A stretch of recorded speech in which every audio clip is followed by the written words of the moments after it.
Back to our channel मैं client design. ये GD&T series की लास्ट वीडियो है। इस वीडियो में मैं आपको बाकी पोर्शंस कवर करते हुए GD&T को ख़त्म करूँगा। बट एक क्विक रिकैप ले लेते हैं। अब तक पहली वीडियो में मैंने आपको बताया कि GD&T होता क्या है, हम वो कब यूज़ करते हैं, क्यों यूज़ करते हैं, what is GD&T, when to use, why to use, और फिर मैंने थियोरेटिकल पोर्शन में कवर किया कि कौन से ऐसे फीचर्स हैं जिसको हम GD&T के थ्रू कंट्रोल करना चाह रहे हैं। हमने सिंबल्स की बात करी, मैंने डिस्कस किया about the tolerance feature frame, फिर हमने डेटम की बात करी। Datum was the most important topic that was covered in the first video. You can go and check out and I suggest you must go and check out, क्योंकि फिर हमने उसी datum के बेसिस पे आगे डिफाइन किया जब हमने फॉर्म टॉलरेंसेस की बात करी कि फॉर्म टॉलरेंसेस जो हैं कि एक्चुअल जो हम ड्राइंग बनाते हैं उसमें और एक्चुअल जो पार्ट बनता है, जो हमने ड्राइंग बनाया उसमें और जो पार्ट बनता है उसमें जो डिफरेंस है वो क्या है और क्यों है। क्योंकि प्रैक्टिकल मैन्युफैक्चरेबिलिटी की कंस्ट्रेंट रहते हैं, राइट। आप एग्जैक्टली कॉन्सेंट्रिक सरफेसेस नहीं बना सकते, आप एग्जैक्टली पैरेलल सरफेसेस नहीं बना सकते। There will always be peak and valley, और वो पीक एंड वैली का जो डिफरेंस है वही टॉलरेंस है।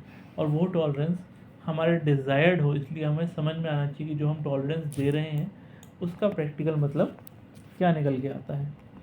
और इसलिए हमने सेकेंड वीडियो में वो सारे फॉर्म टॉलरेंसेस को पढ़ा, समझा और जाना कि उसका एक्चुअल प्रैक्टिकल मीनिंग क्या है।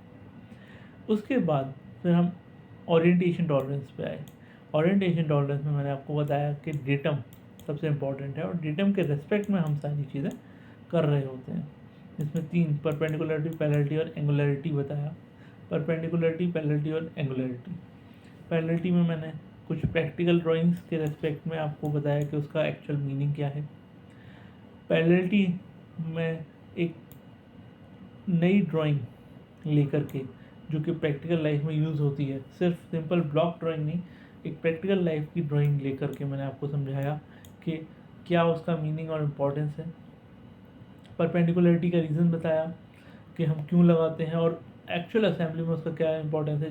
आपको याद होगा कि मैंने ये बताया था कि अगर मान लीजिए ये मेरी माउंटिंग है और मैं इसके ऊपर कुछ ऐसा माउंट कर रहा हूँ जो कि मुझे स्ट्रेट वर्टिकल अपवर्ड चलाना है, ऐसा ना हो कि वो इस डायरेक्शन में मूव कर जाए, तो ये दोनों सरफेसेस परपेंडिकुलर होना बहुत ज़्यादा ज़रूरी है। ये सब हम पिछले वीडियो में डिस्कस कर चुके हैं डिटेल में, तो आई वुड हाईली रिकमेंड कि आप जाके उसे चेकआउट करें। अब आगे आते हैं इस वीडियो में लोकेशन टॉलरेंस को। लोकेशन टॉलरेंस जो है स्पेसिफाई करती है location of entities, of course as the name suggest, edges, axes, surfaces and features. Always needs a datum, इसको भी हमेशा डेटम की ज़रूरत पड़ती है। फॉर एग्जांपल अगर मैं कॉन्सेंट्रिसिटी की बात करूँ, ये सबसे इम्पॉर्टेंट और हाईली यूज्ड GD&T है जो हम यूज़ होता है, क्योंकि मोस्टली मैंने जैसे कि मैं बार बार बोलता हूँ, एक शाफ्ट आप एक होल में असेंबली करते हो तो उसके लिए डेटम के रेस्पेक्ट में, ए डेटम के रेस्पेक्ट में आपकी कॉन्सेंट्रिसिटी होनी चाहिए इन दोनों के बीच में, तभी आपका एग्जैक्ट असेंबली हो पाएगी। तो ये इम्पोर्टेंस है उसका। अगेन जैसे मैंने आपको बताया था, आगे आते हैं मटेरियल कंडीशन पे। मैक्सिमम मटेरियल कंडीशन, मोस्टली हम मैक्सिमम मटेरियल कंडीशन यूज़ करते हैं जहाँ पे हमारा शाफ्ट जो है लार्जेस्ट है, यानी कि शाफ्ट पे भी मैक्सिमम मटेरियल डिपॉजिट हुआ है तो उसका डाया सबसे ज़्यादा है, और होल जो है स्मॉलेस्ट है, यानी कि होल पे भी सबसे ज़्यादा मटेरियल डिपॉजिट हुआ है, इसलिए उसका डाया स्मॉलेस्ट है। ये हमारा आता है मैक्सिमम मटेरियल कंडीशन में। इसका ऑपोजिट है मिनिमम मटेरियल कंडीशन, और जब हम ना मैक्सिमम मटेरियल कंडीशन दें ना मिनिमम मटेरियल कंडीशन दें, उस समय हम RFS कंडीशन को अडेयर कर रहे होते हैं। RFS मतलब रिगार्डलेस फीचर साइज, कि हमें कंडीशन पता नहीं है कि ये मैक्सिमम मटेरियल कंडीशन में आएगा या मिनिमम मटेरियल कंडीशन में आएगा। Maximum material condition, minimum material condition both में बहुत ही अच्छे तरीके से प्रीवियस वीडियो में डिफाइन की हुई है GDNT की वीडियो, तो आई हाईली रिकमेंड कि आप जाके उसे चेकआउट करें। आगे हम बात करते हैं RFS कंडीशन के बारे में। ये ANSI और ISO रिकमेंडेड होती है। फॉर्म फीचर्स जो हैं परफेक्टली आइडियल होते हैं MMC में, मैक्सिमम मेटल कंडीशन में, जैसा कि मैंने आपको बताया कि बहुत ज़्यादा यूज़, सबसे ज़्यादा यूज़ हमारी मैक्सिमम मेटल कंडीशन होती है। और not specified to treat the feature as tolerance at RFS हम रिकमेंड नहीं करते हैं यूज़ करना। पोजीशन टॉलरेंस की बात कर लेते हैं। कंट्रोल पोजीशन करती है। डेटम चाहिए होता है इसको भी, प्राइमरी, सेकेंडरी और टर्शरी डेटम्स जो हमने ऑलरेडी डिफाइन किए हुए हैं प्रीवियस वीडियो में। टॉलरेंस जोन सर्कुलरिटी के लिए ये, रेक्टेंगुलरिटी के लिए ये। यहाँ पे हम पोजीशन टॉलरेंस देख लेते हैं। जैसे कि हम बात कर रहे थे कि पोजीशन, मेरे इस पर्टिकुलर होल की position with respect to A, B और C, यानी कि ये जो मेरा सरफेस है A, ये जो मेरा सरफेस है B, ये जो मेरा सरफेस है C, इसके रेस्पेक्ट में इसकी पोजीशन जो है 0.01 mm के अंडर होनी चाहिए।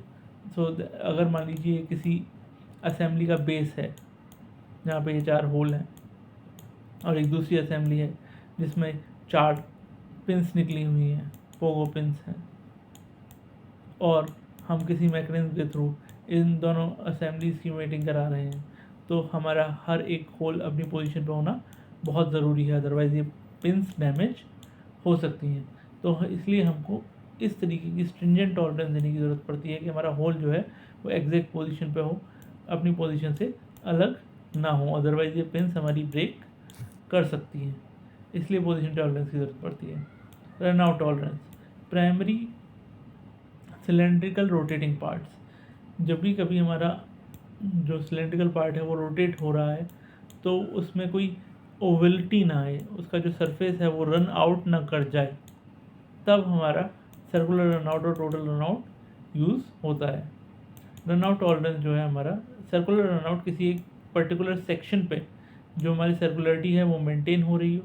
Each circular element of the surface must lie between 2 concentric circles, one having the radius, ये जो भी हमने टॉलरेंस डिफाइन करी हुई वो larger than the other, right.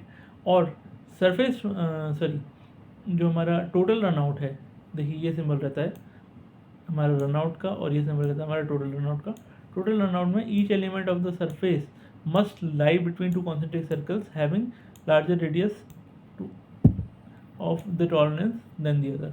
तो वैसे देखा जाए तो बात एक ही है, ठीक है, अगर आप इसको थ्योरेटिकली डिफाइन करते हैं तो, बट फील में डिफरेंस ये है, यहाँ पे आप एक पर्टिकुलर प्लेन की बात कर रहे हैं जहाँ पे आप अपने सर्कुलर को, अपने शाफ्ट को ये चाह रहे हैं कि उसकी सर्कुलरिटी मेंटेन रहे, वो रन आउट ना कर जाए अपने उससे, और यहाँ पे आप टोटल यानी कि पूरे सरफेस की बात कर रहे होते हैं कि वो अपने आइडियल शेप से रन आउट ना कर जाए। तो अगेन ये कहाँ यूज़ होता है, जहाँ पे हमारा सिलेंड्रिकल पार्ट रोटेटिंग होता है, जैसा कि आप इस शेप में देख भी रहे होंगे, एक सर्कुलर कैविटी बनी है, उसमें मेरी ये शाफ्ट है और ये रोटेट हो रही है, ठीक है। तो ये भी एक इम्पॉर्टेंट टॉलरेंस है। नेक्स्ट हम आते हैं फंक्शनल गेजिंग की, जो कि मैंने बहुत स्टार्टिंग में, in the very first video I told you about the functional gauging, and I told you that the functional gauging is something here, the functional gauging techniques are preferred. GDNT में हम functional gauging techniques का use करते हैं। वो functional gauging क्या है, now it's the time to tell you. The functional gauging are to test the combined effect of all, चाहे वो ज्योमेट्रिक टॉलरेंसेज हो या डायमेंशनल टॉलरेंसेज हो, उन सब का कंबाइंड फीचर टेस्ट करना ही हमारा फंक्शनल गेजिंग होती है। जैसा कि अगर मैं बात करूँ, एक सरफेस मैंने फर्स्ट वीडियो में डिफाइन किया था, ये अगर मुझे परपेंडिकुलरिटी चेक करनी है मेरे पार्ट की, पैरेललिटी चेक करनी है मेरे पार्ट की, इस तरीके की सरफेस टेबल्स यूज़ होती हैं, तो और वो कंबाइंड इफेक्ट शो करती हैं about your either your geometric tolerance और योर डायमेंशनल टॉलरेंस, ठीक है। This gauge are extreme virtual size, as हमने अभी सरफेस टेबल की बात की, वो एक्सट्रीम वर्चुअल साइज के बराबर होता है। In the end, thank you for your time. ये इस वीडियो में मैंने कंप्लीट GDNT के बारे में एक कंप्लीट मैराथन दिया है। इस वीडियो सीरीज़ के बाद आपको GDNT समझने के लिए किसी भी अदर वीडियोस को देखने की ज़रूरत नहीं पड़ेगी, and I request you to go check all 3 videos of the playlist and comment down all your questions. I'll reply them.